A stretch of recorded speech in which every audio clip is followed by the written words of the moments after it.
মনে হলো হাত্তা তারুদ্দা ফাখিদি, আমার রানের হাড্ডি ফেটে চুরমার হয়ে যাবে।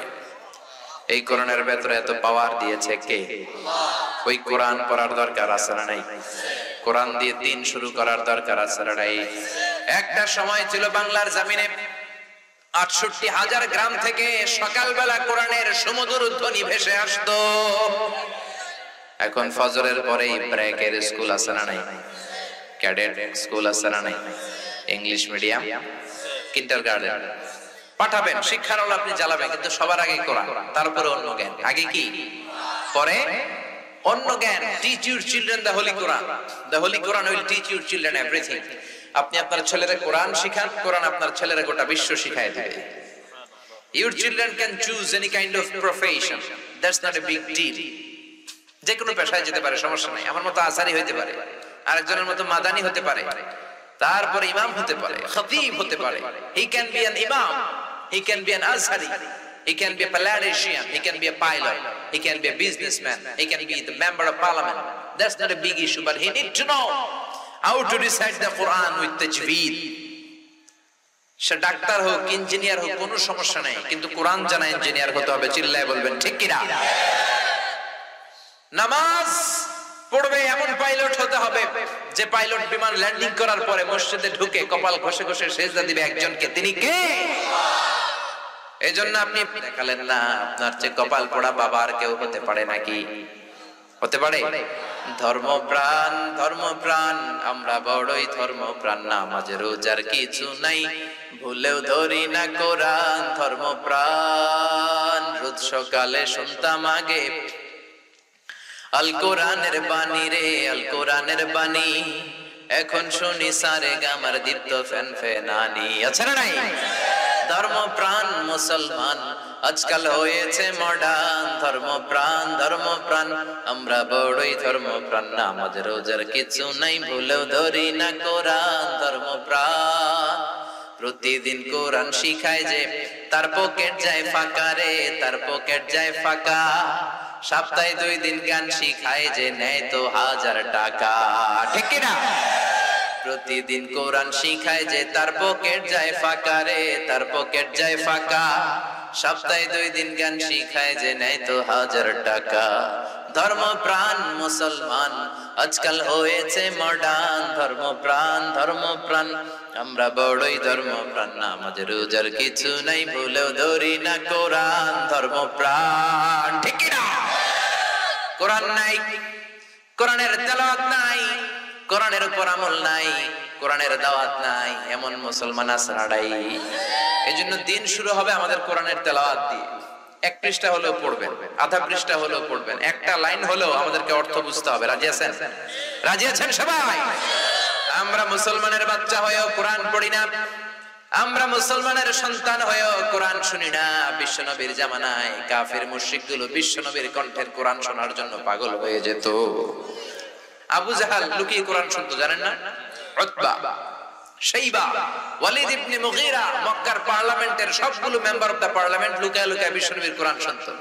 দিনের বেলা পার্লামেন্টে বড় বড় ভাষণ, খবরদার ভাইরা আমার, বোনেরা তোমার, একজন মুহাম্মাদের তেলাওয়াত শুনতে পারবা?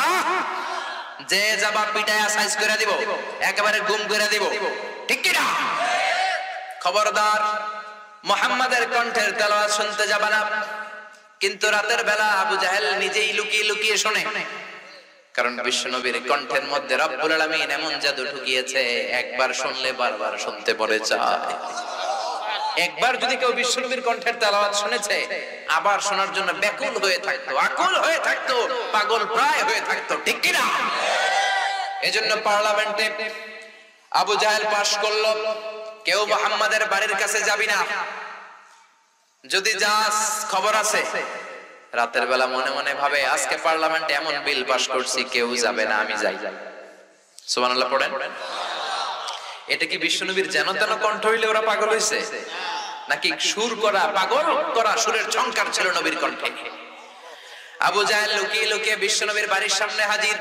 আর বিশ্বনবীর অভ্যাস ছিল সারাদিন সাইয়েদনা জিবরাইল যতগুলো কোরআনের আয়াত নাজিল করেছে, বিগত 1 সপ্তাহে যে আয়াতগুলো নাজিল হয়েছে, সারা রাত বিশ্বনবী যখন সময় পেতেন শুধু তেলাওয়াত করতেন। সুবহানাল্লাহ। গোবারাক দিয়ে তেলাওয়াত করতেন। আবু জাহেল বিশ্বনবীর বাড়ির সামনে, যে বিশ্বনবীর বাড়িটা তো দেখেছেন যারা হজ উমরা করতে গিয়েছেন, এখন মাকতাবা বানানো, লাইব্রেরি, এদিকে বিশ্বনবীর বাড়ি আর এদিকে আবু জাহেলের বাড়ি, একটু পাশে, একটু হাঁটলেই পাবেন, ওইদিকে ল্যাট্রিন। এটাতে লাইব্রেরি, জ্ঞানের আলো বিতরণ হয়, আর ওটার ভিতরে ল্যাট্রিন। দুনিয়ার গোটা বিশ্বের হাজিরা এসে আইগা ভরায় তুই যায়, ঠিক কি না? বাঙালি হাজিরা গেলে কয় আবু জাহেলের বাড়ি কই, হজ উমরা পরে করো, আগে ওই কাম সারি। সবাই যে তার উপর লানত, তার উপর আল্লাহর ঘৃণা, তার উপর বদদোয়া, তারে গালিগালাজ করে ওই কাম সাইরা আসে, ঠিক কি না? কিন্তু বিশ্বনবীর যেখানে জন্মস্থান, ওখানে গেলে বিশ্বনবীর জন্য দোয়া আছে না নাই? আবু জাহেল লুকিয়ে লুকিয়ে কোরআন শুনতে গেল। উতবা আরেকজন মেম্বার অফ দ্য পার্লামেন্ট, সে ভাবলো আজকে আবু জাহেল আমাদের প্রেসিডেন্ট যে বিল পাস করছে, আজকে তো কেউ যাওয়ার কথা না, এক কাজ করি আমি একটু শুনে আসি, এত ভালো লাগে মুহাম্মাদের তেলাওয়াত, না শুনলে কলিজাটা ঠান্ডা হয় কেমন করে। উতবাও গেল আরেক চিপা দিয়ে, সাইবা, ওয়ালিদ ইবনে মুগীরা সবাই গেল বিশ্বনবীর কোরআন তেলাওয়াত শের। বিশ্বনবী ঘুমের প্রস্তুতি যখন নিবেন, সবগুলা দিছে দৌড়। ফিরে আসার রাস্তা কয়টা? তোরে কোন? সবার সাথে সবার দেখা। এর চেয়ে বড় লাজ শরম দুনিয়াতে আছে নাকি? দিনের বেলায় পার্লামেন্টে আইন করে, রাতের বেলায় নিজেরাই চুরি করে। এরকম আমগো দেশেও আছে না নাই? আইন বানায়, আইনের ফাঁক ফুকর দিয়ে কোটি টাকা মেরে দেয়, হলমার্ক খায়া ফেলায়, শেয়ার বাজার খায়া ফেলায়, পদ্মা সেতু খায়া ফেলায়, ব্রিজের রডও খায়া ফেলায়। রডের বিপরীতে দেয় বাঁশ। কি দেয়? কত ক্ষুধা, চিন্তা করছেন? কত ক্ষুধা হইলে রড খায়া হজম করতে পারে, সিমেন্ট খায়া হজম করতে পারে, ইটার টাইল সব, এটা যা খায় সব হজম হয়ে যায়, ঠিক কি না? দিনের বেলা পাশ করছে, মুহাম্মাদের বাড়িতে তেলাওয়াত শুনতে যাওয়া যাবে না। রাতের বেলা আবু জাহেল নিজেই যায়, উতবা যায়, সাইবা যায়, তেলাওয়াতের পরে সবগুলা দিছে দৌড়। ফিরে আসার রাস্তা কয়টা? এবার লজ্জা শরম, কেউ কারো দিকে তাকায় না। অনেকক্ষণ পরে আবু জাহেল কয়, কিরে উতবা কই গেছিলি? কই গেছিলাম, কাজ ছিল কাজ। সাইবা তোমার কি কাজ? আমারও কাজ। সবাই কয় আমনের কি? কয় আমারও কাজ। কি কাজ? আবু জাহেল কয় থাক, কথা ঘুরাইস না, জানি সবাই একই কাম করছি। এক কাজ কর, আমরাই যদি এমন করি, নেতারা এরকম করলে আমাকে জনগণ ডাকবো খেতা। আজকে থেকে যা করছি তওবা কর। কি কর? চারটায় মিলা তওবা করতেছে, আর কোনদিন মুহাম্মাদের কণ্ঠের তেলাওয়াত শুনতে যাব। সবাইকে আবু জাহেল তুই পাস কইরা তুই আইলি কে? আবু জাহেল কয় তোরা আইছস কে? একে অপরকে দোষারোপ করে। আবু জাহেল বলে ঠিক আছে, আগামীকাল মক্কার পার্লামেন্টে এমন করা বিল পাস করব, ওই বিল পাস করার পরে কেউ আসার সুযোগ পাবে। পরের দিন সব মেম্বার অফ দ্য পার্লামেন্ট হাজির। আবু জাহেল আবার ঘোষণা দিচ্ছে, ভাইয়েরা আমার, বোনেরা তোমার, মুহাম্মাদের বাড়িতে কেউ যদি মুহাম্মাদের কণ্ঠের তেলাওয়াত শুনতে যাও, তার যত সম্পদ আছে সব রাষ্ট্রীয়ভাবে সিজ করে নিয়ে নেওয়া হবে। কোন সম্পদ রাখা হবে না, যত ওটের মালিক কোট নিয়ে নেওয়া হবে। সবাই রাজি আছে না নাই? সবাই কয় রাজি। সবাই সিগনেচার করবে। সবাইকে আবু জাহেল তুই আগে কর, তুই খাতার মধ্যে স্বাক্ষর দে। সবাই আমরা হাতে হাত রেখে ওয়াদা করব, কেউ মুহাম্মাদের বাড়ির দিকে যাব। আবু জাহেল বলো, যে যাবে শাস্তি হলো সব সম্পদে ছিনিয়ে নেওয়া হবে, মাথার চুল কামিয়ে আলকাত্রা মেখে পুরো মক্কার বাজারে তারে ঘোরানো হবে। সবাই সিগনেচার দিয়ে শেষ, পার্লামেন্ট মুলতবি, সবাই বাড়িতে চলে গেছে, খাইয়ে দেয়া সবাই ঘুমায়। আবু জাহেল মনে মনে ভাবে, আজকে যে টাইট দিছি, আজকে কেউ যাইতো না, আমি যাই। সুবহানাল্লাহ, বাড়িতে যাই করেন। উতবারও একই চিন্তা, আজকে যে ভয়ঙ্কর বিল পাস হয়েছে, রাষ্ট্রীয় বিল, এমন চেতনার সাথে পাস করা হয়েছে, এই চেতনার কারণে তো কেউ যাবে না, আমি একটু যাই। সাইবা বলে আমি একটু যাই। ওয়ালিদ ইবনে মুগীরা বলে 100% আমি নিশ্চিত কেউ যাবে না, আমি গেলে সমস্যা কি? আজকেও সবাই বিশ্বনবীর বাড়ির চার কোণায় কান লাগিয়ে মধুমাখা কণ্ঠের তেলাওয়াত শুনছে। আবু জাহেল শুনলো, উতবা সাইবা শুনলো, আমাদের নসিবে নাই, ঠিক কি না? আবু জাহেল শুনলো, উতবা শুনলো, ওয়ালিদ ইবনে মুগীরা শুনলো, সাইবা শুনলো, বিশ্বনবীর তেলাওয়াত শেষ, বিশ্বনবী ঘুমের প্রস্তুতি নিচ্ছেন, আবার সবগুলা দিছে দৌড়। ফিরে আসার রাস্তা কয়টা? এবার আর কেউ কথা কয় না, সবার মাথায় এরকম। আধা ঘন্টা এমনি রয়েছে, কেউ কথা কয় না। ওইদিকে মশার কামড় আছে না নাই? অনেকক্ষণ পরে আবু জাহেল কয়, কই গেছিলি? কয় আমার একটু কাম আছিল মুহাম্মদের বাড়ির সিপাই। উতবা কই গেছিলি? কয় মুহাম্মদের বাড়ির সিপাই। সাইবা তুই কোন সিপাই? কয় আমিও একই সিপাই। সবাইকে আবু জাহিল তুই কোন সিপাই? কয় তোরা যেই সিপাই আমি ওই সিপাই। আবু জাহেল বলে সবার কাজ কি মুহাম্মাদের বাড়ির চিপাই পড়লো নাকি? কি করলি তোরা, কি করলি? আমরা এই নিয়ম বানাই, আমরা এই নিয়ম ভাঙি, এরকম নেতা আছে না নাই? আবু জাহেল বলল যা আর এরকম করিস না, এরকম করলে সর্বনাশ। আর আলাদা ঘুমাবো না, এখন প্রতি রাত্রে একসাথে ঘুমাবো সবাই। কেউ যাতে মুহাম্মাদের বাড়িতে লুকিয়ে কোরআন শুনতে যেতে না পারে। ওমিয়া বিশ্বনবীর কণ্ঠে এমন জাদু ছিল, আবু জাহেল নিজেও পাগল হয়ে যেত, ঠিক কিনা? ওই কোরআন আজও আছে না নাই? এই কোরআন শুনে ওমরে ফারুক পাগল হয়ে গিয়েছে।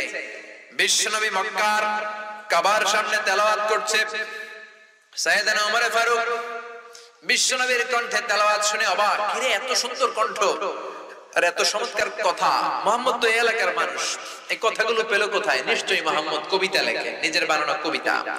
বিশ্বনবী তেলাওয়াত করছেন, মা হুয়া বিকাউলি শাইরিন কলিলাম মা তুমিনুন, তেলাওয়াত করে যাচ্ছেন।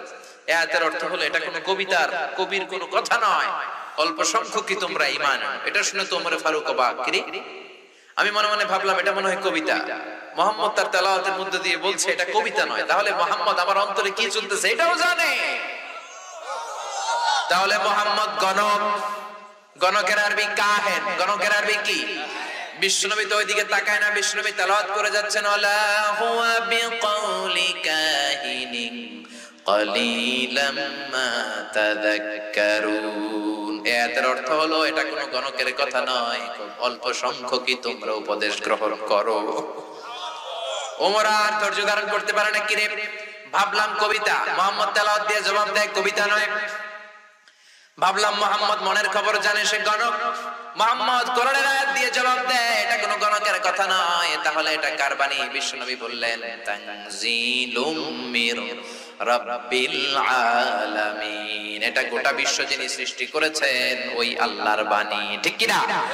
এই কোরআনটা কার বাণী? আরো জোরে বলেন। ওমরের হৃদয়ে এক ধাক্কা লাগলো, সূরাতুল হাক্কা দিয়ে আল্লাহ দিলেন এক ধাক্কা। তারপরে মক্কায় ঘোষণা দেয়া হলো মুহাম্মাদের কল্লা কেটে আনলে 100 উট। কত উট? ওমরে ফারুক তলোয়ার নিয়ে বিশ্বনবীর কল্লা কাটতে যাবে। বনু জাহরা গোত্রের এক লোক বলল, মুহাম্মাদের কল্লা পরে কাটো, তোমার কলিজার টুকরা বোন ফাতেমা সেই তো কালিমা পড়ে মুসলমান হয়েছে।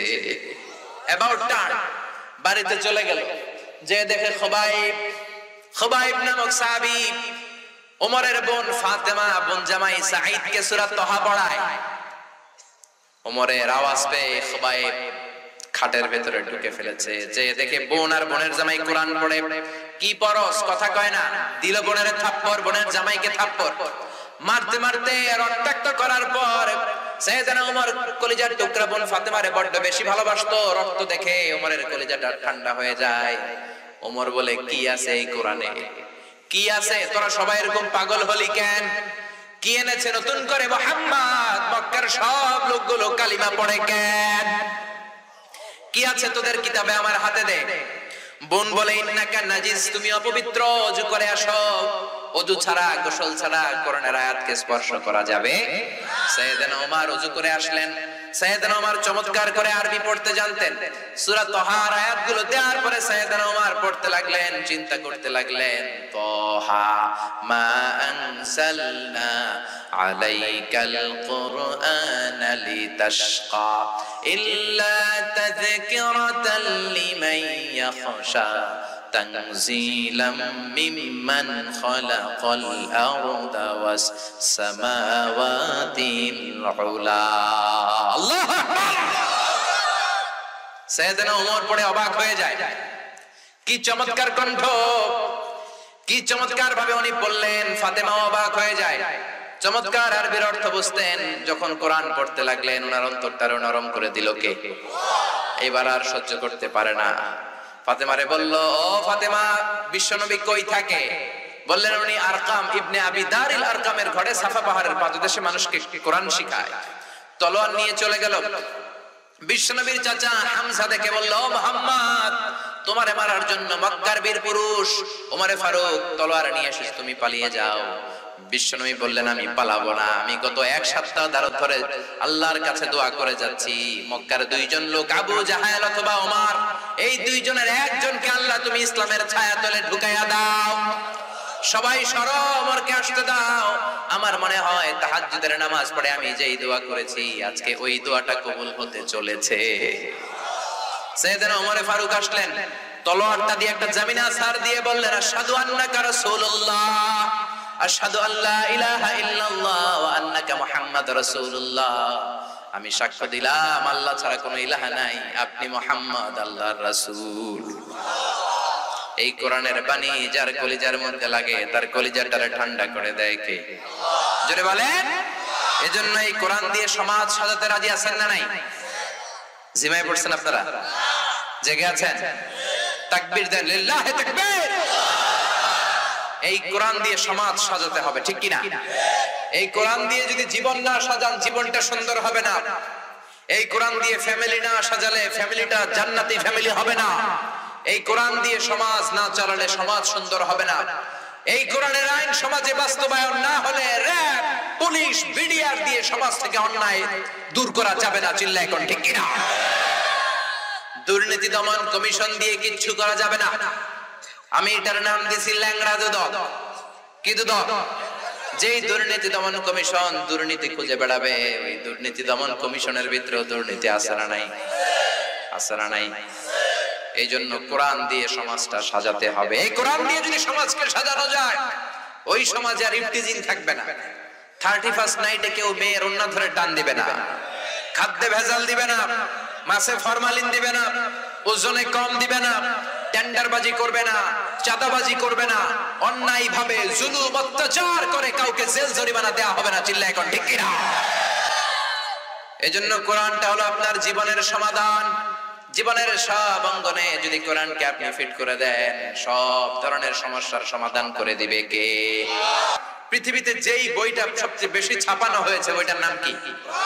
যেই বইটা সবচেয়ে বেশি বিতরণ হয় বইটার নাম কি?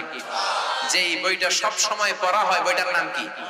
পৃথিবীতে এমন কোন সিঙ্গেল সেকেন্ড নাই যেই সেকেন্ডে আল্লাহর কোরআনের তেলাওয়াত হয় না। চিল্লায় এখন ঠিক কিনা? প্রতি সেকেন্ডে কোরআনের তেলাওয়াত গোটা বিশ্বব্যাপী আছে না নাই? এই পৃথিবীতে প্রিন্টেড কোরআন, ছাপা কোরআনের সংখ্যা অলমোস্ট 3 বিলিয়ন, 300 কোটিরও বেশি। পৃথিবীতে 600 কোটি মানুষ আর কোরআন, ছাপা কোরআন এরকম 300 কোটিটা আছে। তার মানে আপনি হিন্দু হন, নাস্তিক হন, বৌদ্ধ হন, খ্রিস্টান হন, পৃথিবীর প্রত্যেক 2 মানুষের জন্য একটা কোরআন আছে না নাই? এই পৃথিবীতে হাফেজের কোরআনের সংখ্যা প্রায় 70 লাখ। প্রায় 100টা ভাষায় এই কোরআনের অনুবাদ হয়েছে। সুবহানাল্লাহ পড়তে পারলেন না? পৃথিবীতে যত ধর্মগ্রন্থ আছে কোনটার সাথে এই কোরআনের তুলনা দেওয়া যাবে নাকি? এজন্য রব্বুল আলামিন বলেন যালিকাল কিতাবু লা রাইবা ফীহি হুদাল লিল মুত্তাকিন। This is the book, the most authentic and original book in the world, whereof there is no doubt in it, and a guidance to those who are muttaqin. এটা এমন বই যে বই একটাও ভুল নাই, একটাও সন্দেহ নাই। মুত্তাকিনদের জন্য গাইডলাইন করে বইটারে পাঠালো কে? আবার রব্বুল আলামিন বলেন কিতাবুন আনজালনাহু ইলাইকা লিতুখরিজান নাসা মিনাল যুলুমাতি ইলান নূর। Muhammad, I've revealed this holy and sacred book unto you in order to lead the mankind out of darkness into the light. ও নবী, কেন কোরআন পড়ালাম জানো নাকি? শোনো শোনো, অন্ধকারাচ্ছন্ন মানুষগুলোকে হেদায়েতের পথে নিতে, জাহান্নামী গুলারে জান্নাতি বানাতে, রাম আর বামপন্থী গুলারে ডানপন্থী বানাতে। জোরে কোন ঠিক কি না? কোরআন পড়লে আপনার ডানপন্থী বানায় দিবে কে? এই কোরআন পড়া, এই কোরআন মানা সহজ না কঠিন? সহজ করে দিয়েছে কে? ওয়ালাকাদ ইয়াসসারনাল কুরআনা লিযিকরি ফাহাল মিন মুদ্দাকির। এই কোরআন পড়া, এই কোরআন বুঝা, এই কোরআন মুখস্থ করাকে আমি আল্লাহ সহজ করে দিলাম। কে কে আছো কোরআন পড়বা? কার কথা? এজন্য কোরআন পড়েন, কোরআন বোঝেন, ফ্যামিলিটারে বরকতময় করে দিবে কে? আপনি চাইলেই কি কোরআনের আওয়াজকে বন্ধ করতে পারবেন? অনেকে কোরআনের আওয়াজকে থামায় দিতে চায়, আছে না নাই? বিভিন্ন জায়গায় মাহফিল বন্ধ হয়ে যায়, আছে না নাই? এক জায়গায় মাহফিল যদি বন্ধ হয় দেখবেন আরো 10 জায়গায় নতুন মাহফিল আছে না নাই? এক হাফেজকে থামাই দিলে আরো হাফেজ আছে না নাই? আপনি যদি চান আপনার মুখের আওয়াজ দিয়ে ফু দিয়ে কোরআনকে নিভায়ে দেয়া যাবে, আল্লাহ বলে খবরদার, ওয়াল্লাহু মুতিম্মু নূরিহি ওয়ালাউ কারিহাল কাফিরুন, আমি আল্লাহ কোরআনের আলোকে আজীবন জ্বালিয়েই দেব। ঠিক কি না? ব্রিটিশরা চেয়েছিল 200 বছর পরাধীনতার জিঞ্জির পড়িয়েও ঠান্ডা হয় না।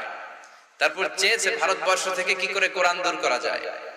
রিপোর্ট চাইলো, 11 সদস্যের কমিটি বানালো, তোমরা দেখো কিভাবে ভারতবর্ষ থেকে কোরআন দূর করা যায়।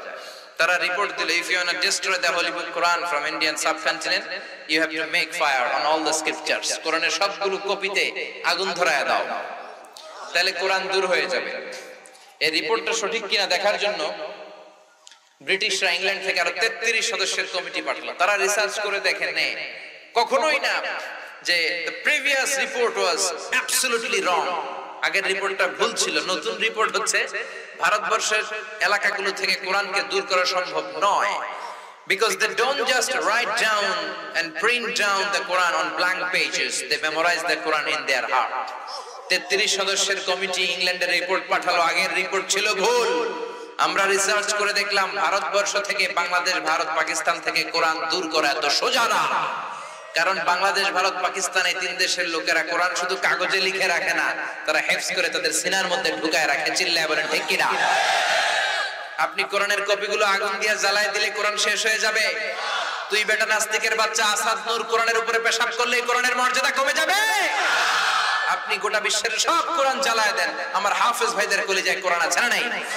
যদি আগুন লেগে ধ্বংস হয়ে যায়,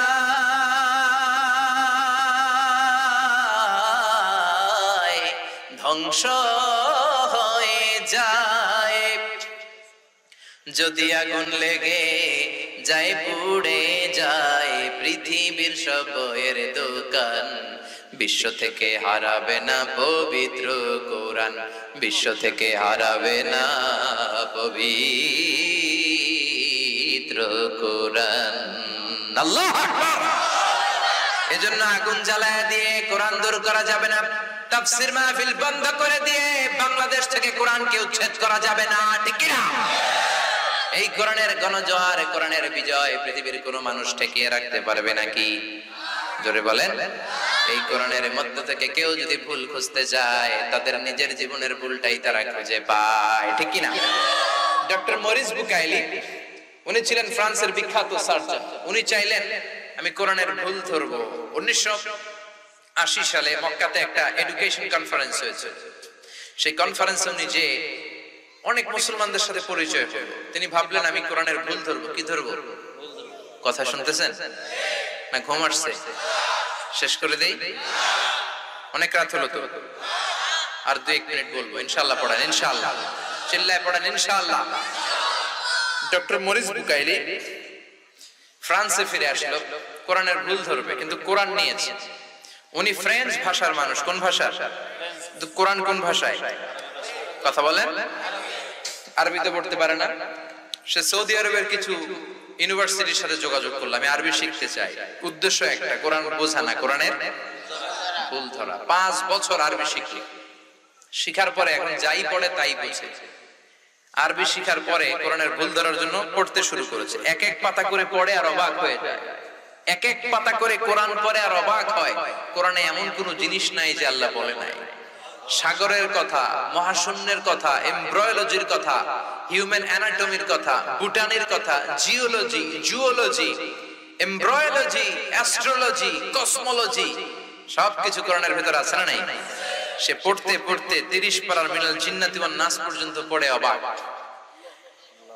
এই কোরআনের পুরো অনুবাদ করার পরে সে ফ্রেঞ্চ ভাষায় একটা বই লিখেছে, লা বাইবেল লা কোরআন এট লা সায়েন্স। আল কোরআন একাডেমি লন্ডন এটার অনুবাদ করেছে, বাইবেল কোরআন ও বিজ্ঞান। ওই বইতে সে বলেছে আমি কোরআনের ভুল ধরার জন্য কোরআন খুলেছিলাম, কিন্তু পুরো কোরআন পড়ার পর আমি আমার নিজের জীবনের সবচেয়ে বড় ভুলটাই খুঁজে পেয়েছি।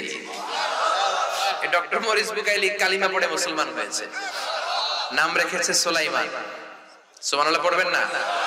এরকম হাজার হাজার লোক কোরআনের সংস্পর্শে এসে নিজের জীবনের ভুল খুঁজে পায়। চিল্লায় পড়েন আল্লাহু আকবার। ইউনাইটেড স্টেটস অফ আমেরিকার কিছু বিজ্ঞানীরা কোরআনের সব সায়েন্টিফিক ইন্ডিকেশনস, ন্যাচারাল ফেনোমেনা এবং কসমিক সিম্বলস গুলোকে, কোরআনের এই তথ্যগুলোকে কনসাইজ করে কম্পিউটারের মাইক্রোচিপসের মধ্যে ঢুকিয়ে কম্পিউটারকে অর্ডার করেছে, is it possible to create a book like Quran? কোরআনের মতো আরেকটা বই কি বানানো সম্ভব আমরা সবাই মিলে যদি চেষ্টা করি? কিন্তু আপনারা তো বলছেন না, কম্পিউটার অ্যানালাইসিস করে বলেছে ইয়েস ইটস পসিবল, সম্ভব, but you need to live until 63 octillion years. তোমাদেরকে 63 অক্ট্রিলিয়ন বছর করে পৃথিবীর সব মানুষের হায়াত পেতে হবে, আর প্রত্যেক মানুষের 63 অক্ট্রিলিয়ন বছর যদি চেষ্টা করে তাহলে মেবি পারহ্যাপস কোরআনের মতো আরেকটা বই বানানো সম্ভব। এটা শুনে তো আমেরিকার বিজ্ঞানীরা মহা খুশি, হোক না অক্ট্রিলিয়ন আর ফক্ট্রিলিয়ন, পারা তো যাবে। কিন্তু পরে নিউমেরিক্যাল সায়েন্স নিয়ে যখন তারা চিন্তা করলো, তারা ভেবে দেখলো অবাক করা কাহিনী, অক্ট্রিলিয়ন পর্যন্ত আমাদের সবার বেঁচে আমাদের কাজকর্ম রেখে দিয়ে এরকম বই বানানোর জন্য তো চেষ্টা করা সম্ভব না। কারণ সংখ্যাতাত্ত্বিক নিয়ম বলে সংখ্যা শুরু হয় একক দিয়ে, কি দিয়ে? তারপর দশক, তারপর শতক, সহস্র, উজুদ, লক্ষ, নিযুত, মিলিয়ন, কোটি, বিলিয়ন, ট্রিলিয়ন, জিলিয়ন, ফিলিয়ন, এরপরে হচ্ছে অক্ট্রিলিয়ন। তাও 1 2 3 অক্ট্রিলিয়ন না, 63 অক্ট্রিলিয়ন বছর আমাদের সবার হায়াত পেতে হবে আর চেষ্টা করে যেতে হবে। তাহলে মেবি পারহ্যাপস কোরআনের মতো আরেকটা বই বানানো সম্ভব। সর্বশেষ কোরআন অ্যানালাইসিস করে বলেছে it's quite impossible to create a book like Quran. পৃথিবীর সব মানুষের 63 অক্ট্রিলিয়ন বছর বাঁচাও সম্ভব না, কোরআনের মতো আরেকটা বই বানানো সম্ভব না। আব্দুল বাসিত ইবনে Abdus Samad come from Egypt, come to the dais in order to recite the holy book Quran for 10 minutes. সর্বশেষে মুসলিম বিশ্বের থেকে আগত মিশরের সবচেয়ে বড় কারি আব্দুল বাসিত, আপনি আপনার কোরআন নিয়ে আসেন, আপনার সময় 10 মিনিট। উনি দাঁড়ালেন ডাইসে। ওমিয়া যারা কারি আব্দুল বাসিত ইবনে আব্দুস সামাদের তেলাওয়াত শুনেছেন, উনি এক আয়াত পরে আধা মিনিট বিশ্রাম নেয়, এরপরে আবার টান দেয়, আবার আগের আয়াতে যায়, আবার টান দেয়, আবার যায়, আবার টান দেয়। সময় কয় মিনিট? উনি সূরা ফাতিহা দিয়ে শুরু করছে, ফাতিহাই লাগায় ফেলছে 12-13 মিনিট। শ্রীমত ভগবত গীতাওয়ালারা হাততালি দেয়, সময় শেষ। কিন্তু কি আজীব তামাশা, বিচারক তো লাল বাতি চাপে না। আব্দুল বাসিত যখন দেখলেন পুরো অডিটোরিয়াম আমার কন্ট্রোলে, উনি কোরআনের সবচেয়ে সুরেলা সূরা আর রহমান তেলাওয়াত শুরু করে দিলেন। 15 মিনিট হয়ে যায়, বিচারক লাল বাতি চাপে না, হুঁশ নাই, চাপবো কেমনে? 20 মিনিট হয়ে যায়, চাপে না। 25 মিনিট হয়ে যায়, চাপে না। 30 মিনিট হয়ে যায়, বিচারক লাল বাতি চাপে না। সবাই তো বড় বড় চোখ করে বিচারকের দিকে তাকায়, কিরে লাল বাতি চাপে না কেন? আমাদের জন্য 10 মিনিট, কোরআনের জন্য আধা ঘন্টা কেন? অর্গানাইজিং কমিটির যারা আয়োজক, তারা চেয়ার ছেড়ে উপরে বিচারকের কাছে এসে বিচারকের ধাক্কা মেরেছে। এই man, what are you doing? What's the wrong with you? Why aren't you pressing the red button? লাল বাতি চাপো না কেন? ধাক্কা খেয়ে সে হুঁশ ফিরে পেয়েছে, তাই তো? লাল বাতি চাপি না কেন? কি হয়েছে আমার? আবার যখন তেলাওয়াতের দিকে তাকাইছে, আবার হুঁশ নাই, পাগল হয়ে গেছে। এরপরে দাঁড়ায় বলে, ও আব্দুল বাসিত ইবনে Abdus Samad, there is no time limit for you, recite as you wish. ওই আব্দুল বাসিত, আজকের প্রতিযোগিতায় তোর জন্য তেলাওয়াতের কোনো নির্ধারিত সময় নাই, তোর যত মনে চায় তুই পড়ে যা। আজ সেই কোরআন আছে, হাদিস আছে, সেই ঈমান আর মানুষ নেই, সেই আলী হায়দার ওসমান নেই, ঠিক না? কোরআনের বাণী আছে আগের মতোই, আজানের ধ্বনি আছে আগের মতোই, বেলালের সেই রূহ নেই, বেলালের সেই রূহ নেই। আজ সেই কোরআন আছে, হাদিস আছে, সেই ঈমান আর মানুষ নেই, সেই আলী হায়দার ওসমান নেই, ঠিক না? আজ সেই কোরআন আছে, যে কোরআনের তেলাওয়াত শুনে ইন্টারন্যাশনাল কম্পিটিশনের বিচারক থ হয়ে গিয়েছে। 30 মিনিট পড়ার পরে বলে, আব্দুল বাসিত তোর জন্য সময় নাই, তোর যত মন চায় পড়। যেহেতু ইন্টারন্যাশনাল বিচারক, ওনার বিরুদ্ধে মামলা হয়েছে 3টা। কয়টা? আন্তর্জাতিক আদালত সুইজারল্যান্ডের দি হেগে। এই বিচারককে নিয়ে যাওয়া হলো। মাননীয় আদালত বলছে, তুমি কেন, why made you partiality between the book reciter? তুমি বইয়ের তেলাওয়াতকারীদের মধ্যে পার্সিয়ালিটি করলা কেন? শ্রীমদ ভগবতের 10 মিনিট, ওরে 10 মিনিট, ওরে 10 মিনিট, কোরআনের 30 মিনিট দিলা কেন?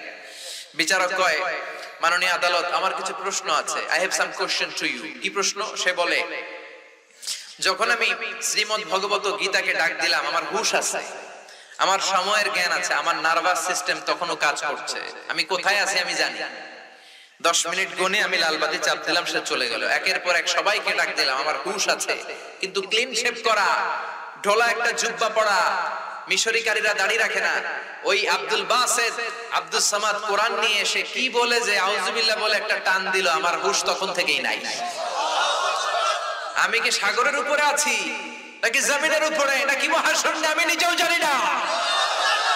এত সুন্দর সুরের ঝংকার, এত সুন্দর সুরেলা গলা আমার জীবনে আমি শুনি নাই। আমার তখন সময়ের হিতাহিত জ্ঞানই তো নাই, আমার নার্ভাস সিস্টেম ফল ডাউন করেছে, আমি আমার সাথেই নাই। So how can I press the red button? যখন একটা মানুষের নার্ভাস সিস্টেম নাই, হিতাহিত জ্ঞান নাই, বেহুশ হওয়ার উপক্রম, নিজেই চিনি না, সময়ের জ্ঞান নাই, ওই অবস্থায় একজন মানুষ কেমন করে সময়ের জ্ঞান নিয়ে লালবাতি চাপবে? আপনি আগে জবাব দেন। সুবহানাল্লাহ কইবেন না? সব মিলে এই বিচারকের কিছুই হয় না, কারণ কোরআনের পক্ষে যারা থাকে তাদেরকে বাঁচায় দেয় কে? ওই কোরআন আজও আছে না নাই? ওই কোরআন মানতে রাজি আছে মুসলমান? কোরআনের জন্য সব বিলিয়ে দিতে রাজি আছে মুসলমান? এজন্য আল্লাহ বললেন, বাল হুয়া কুরআনুম মাজিদ, এই কোরআনটা হচ্ছে সম্মানিত কোরআন, ঠিক কিনা?